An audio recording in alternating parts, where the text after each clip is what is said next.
Demonetizing.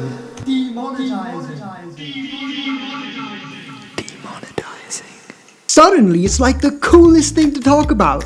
Okay, so what do we know about it so far? All our 500 and 1,000 rupee notes have no value anymore. Zero. Zilch. And instead, we've got these shiny new 2,000 and 500 rupee notes that do have value. So what exactly happened here? Let's go back a wee bit, or maybe a lot, when money or currency actually started. It all started with barter and moved slowly to currency, but you already know that. Now this currency or notes and coins basically say that the government of India owes you its value. This value can be used to get other things of value. So people who have other things or products that we want also want these notes, so they in turn can use it to get things that are valuable to them. So the currency has no value of its own except for the promise on it, a legal promise from the government. Now if the government decides that this currency shouldn't exist anymore, and we'll go into why very soon, then it takes back its promise on those particular notes and coins. But in return will give you new notes and coins with the promise of the same value. Strange?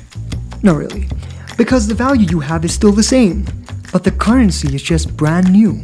That's why you see people queuing up at banks to return these old, useless notes in order to get new, valuable notes. Ugh, this just sounds like a lot of effort. Why would the government do this? Why not leave it the way it was? Well, this is one way to fight inflation and constantly rising prices. Remove black money, eradicate counterfeit or fake money, make sure that no one can evade taxes, block out the money that is financing terrorist activities, and create a cashless economy. With this, the government hopes to bring the tax rate down and the bank rates down. Whew, now that's a lot of things to achieve, and it sounds great, but it's not an easy task. Remember, when the Indian government demonetized all 500 and 1,000 rupee notes, 86% of all the cash in the Indian system became worthless. That's almost all the money people had. So the reserve banks of India had to hurry and try and get enough new notes to the banks as the queues were getting longer. And then, of course, there were plenty of people who didn't have bank accounts or lived way too far away from banks. Now, with very little money in the system, at least for now, people bought fewer things and trade suffered.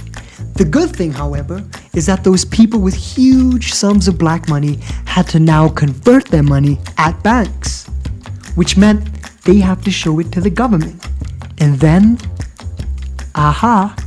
pay taxes.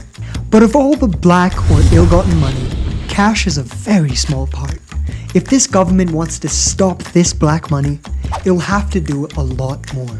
Like find out where people are depositing this money, or what they're buying with it, or whom they're paying with it. So this is just step one. Is it a good thing? Is it a bad thing? That only time and you will be able to tell. We'll just have to wait and watch.